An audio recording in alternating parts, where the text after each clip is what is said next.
தடை 100 வந்தாலும் செயல் வெற்றி ஆக்கி தரும் தாராள குணம் கொண்டவன்.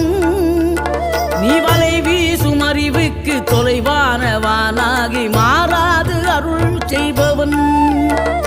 தீராத காதலோடு திருவடியை தொழுபவர்க்கு திரவியமே தருகின்றவன். நீ தாராள உள்ளமோடு தவக்கோலம் கொண்டு பெறும் தார்மீக பொருள் தந்தவன். தார்மீக பொருள் தந்தவன். 6 படை வீடும் அருள் வழங்கும் முருகா அருகே நீ ஓடோடிவா. 2 முகம் ஜொலிக்க 2 கரங்களுடன் ஆதரவு